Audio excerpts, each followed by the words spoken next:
just flow. One step, feeling slow. Soft jazz in my head. I'm okay where I'm at. No rush, just flow. So good morning guys, we're back for another vlog. It's our day 2 here in Rome. So we're going to Amalfi. So samahan nyo kami later. Punta lang kami sa station. Sorry, may nakalimutan ako. So hello, good morning guys. So nandito na kami sa meeting spot. We rode the train from Vittorio Emanuele going to Fiumicino. So nandito kami sa tapat ng Museo Leonardo da Vinci waiting for our bus and our tour. So medyo na-stress kami. So may kwento sila. Wait lang kwento natin. So guys, anong kwento? Anong kwento kanina? Pag, di ba motion sensor? Kwento kanina. So, Nasa derby light eh. So nasa subway kami. Tapos bigla kami nakatanggap ng text, paalis na daw yung trip. Tumakbo kami sa subway. Sa pagtakbo namin sa subway, pagdating dito, tumatawa yung nag-text.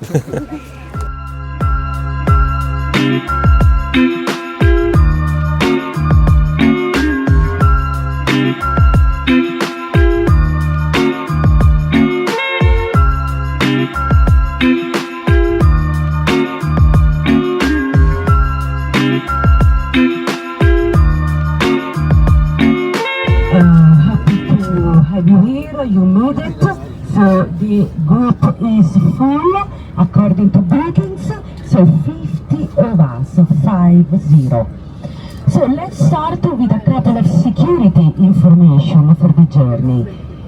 First of all, let me introduce you to the most important person of the tour, our driver, eyes on the wheel on the road, our driver Rommel. Big buongiorno, andiamo. You will hear very often this word today, andiamo. You know what does it mean? Let's go. Esatto. So signori, now please fasten your seat belt. Shallow.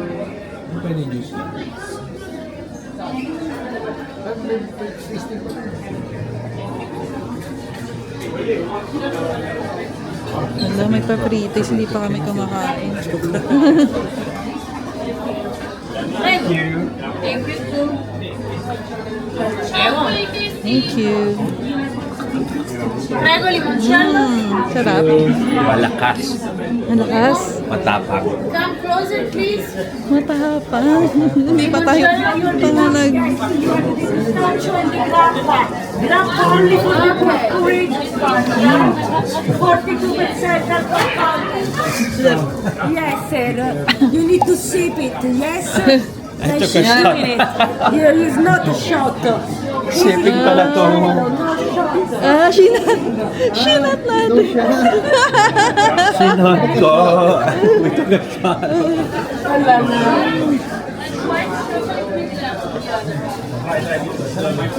Kaya, try naman natin, pistachio cream.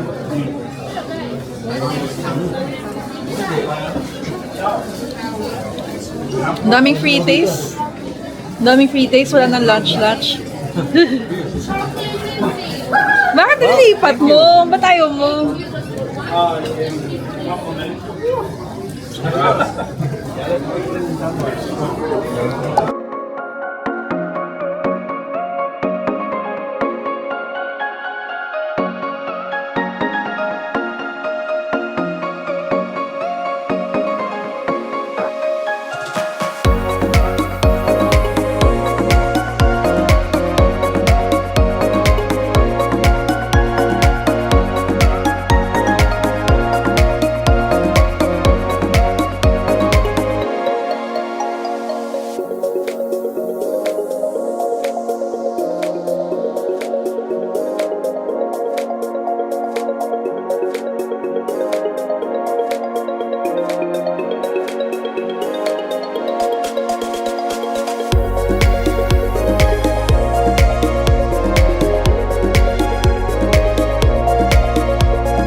So I'm having pork chunk.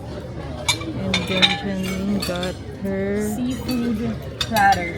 seafood platter. And then we have steak and pasta for hen.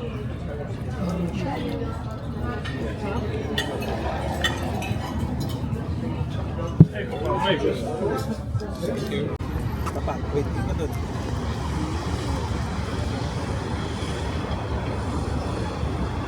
Tayo sa Sorrento.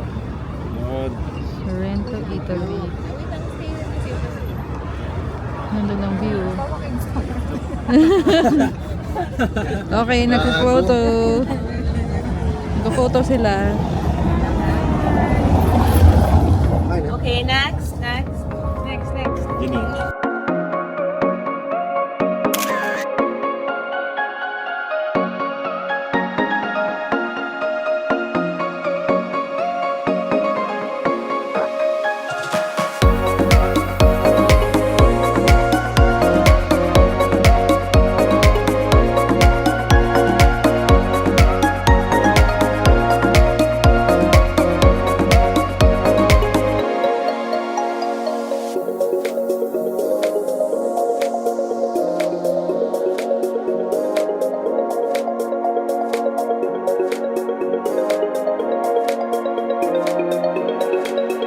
So may tour kami ngayon. Pero sabi ng tour guide, may under renovation pa yung pump.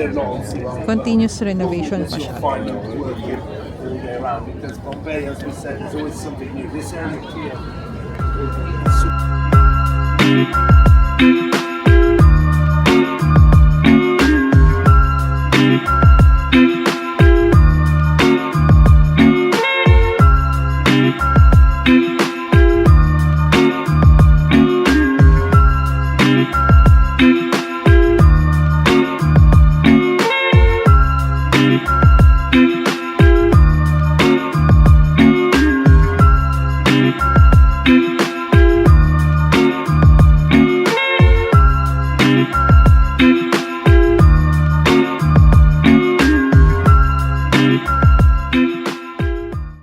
Dito nagtitrain yung mga gladiators. Ayan.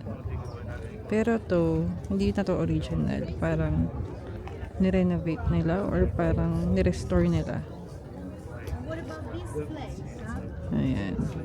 Meron kami ngayon tour guide. May cloak tour kami. So ayan. Pasok daw kami sa loob.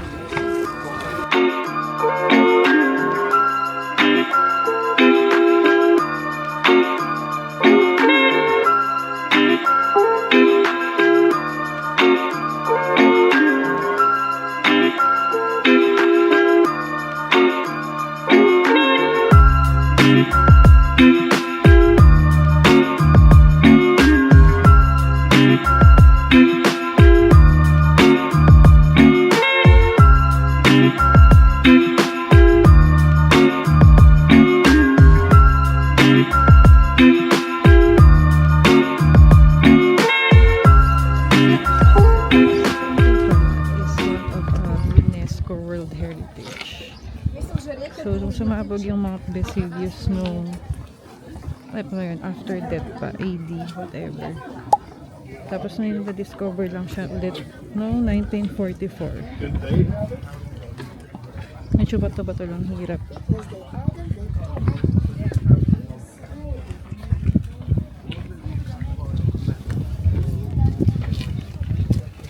So, ito siya. Naglalakad tayo sa isang sa mga UNESCO World Heritage.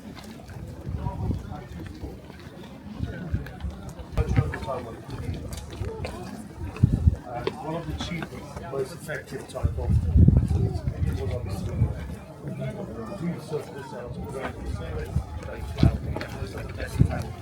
So, ang ginagamit nila ay bread.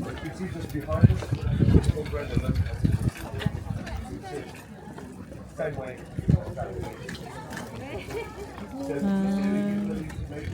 That's so double. Ito sila gumagawa ng bread. Tingnan natin. Ayun, same pa rin pala. There should be two of them, one on the top and one at the bottom, because we've got with a hole inside.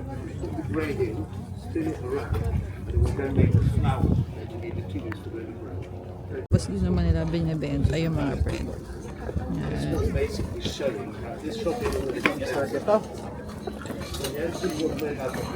Diyan naman siya nagbibenta ng bread. is made out of Gamot. So, para maging healthy ka, you should drink hot water. Mahangin. Wala.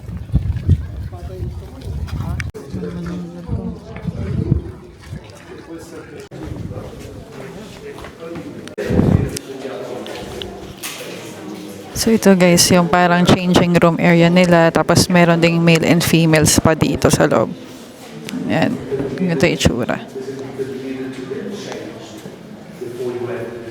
Tapos makita rin natin dito. Yung parang spa nila here. Ayan. Ganyan siya.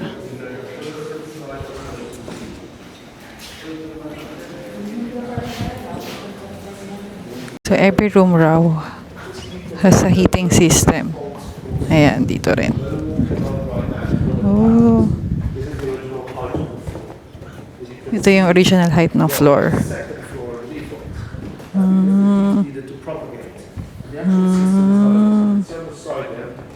We've got main floor down below, tiles, Tapos hanggang doon yung nasa baba, hanggang doon yung ano,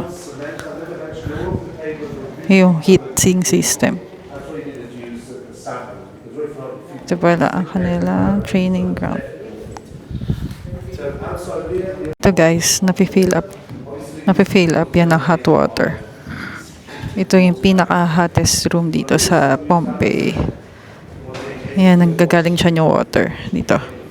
Wait, hindi ko makita. Ayan, yung merong hole doon. because here in this spa we have got a mirrored layout of the female spa, so the only other one we've got down in that auditorium. We used to have a big oven in the centre, so that was shared in between the both spas. Okay, that's why we've got these. Is the showers and the entrances to the showers. So may graffiti na rin nung araw.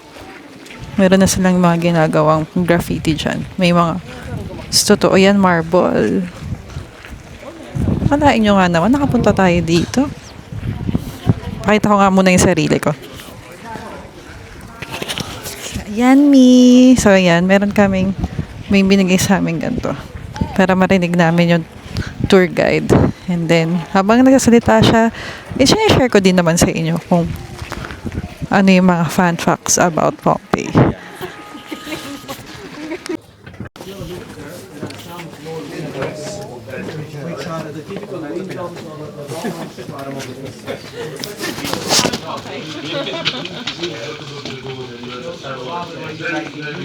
Pagod na yan. Ay, antok na yan. So guys, ito yung menu nila. Ito yung menu nila anong araw. So ayan lang, dyan lang sila tumitingin. Yan, papasok sila. Ay, hindi pala, OMG, mga sex positions pala to. Akala ko kung ano. Hindi ako nakikinig. So here pa, ayan. So menu, kung anong gusto mo.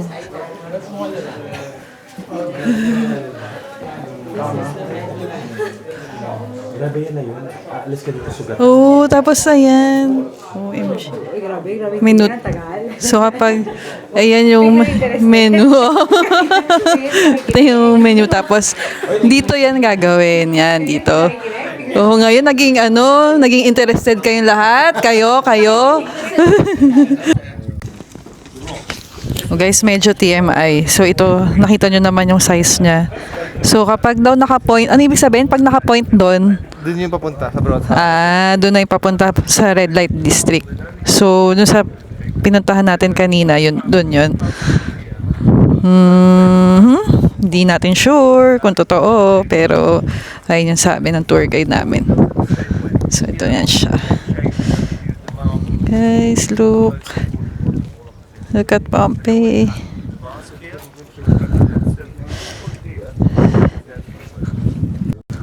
Guys, look, 6'7". So, nun pa lang sa, meron ng 6, 7. Wait lang, may nagpipicture. Sorry. So, ito na yung square. Dito na yung last part.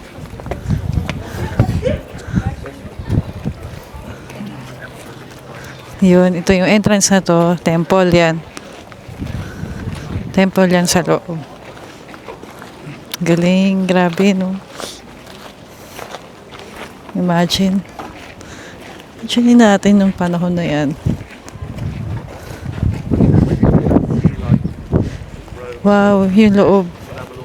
Pag nakita niyo yung loob.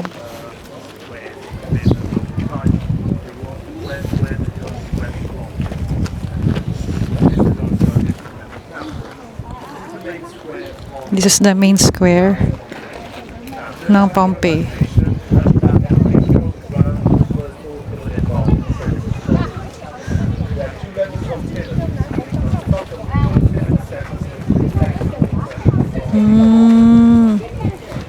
So, dito nanggagaling yung water sa mga columns na to. So, sa dalawang columns na yan. Tapos, lahat ng floor na yan, puro ceramic yan. Galing.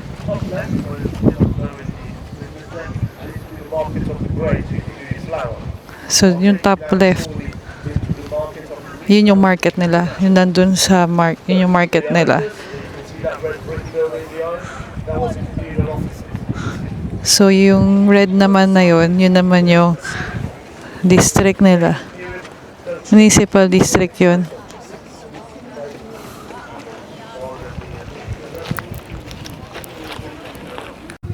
Macelium.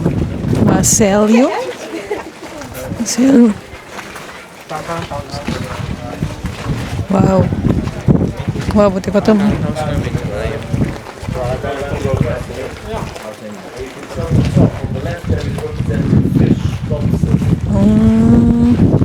Market. Guys, makikita nyo doon sa taas. Wait lang. So, ayun. Fish. Bread. Saan ang fish? Ayun, fish.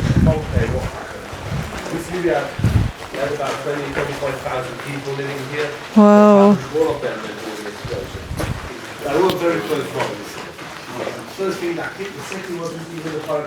Guys, look.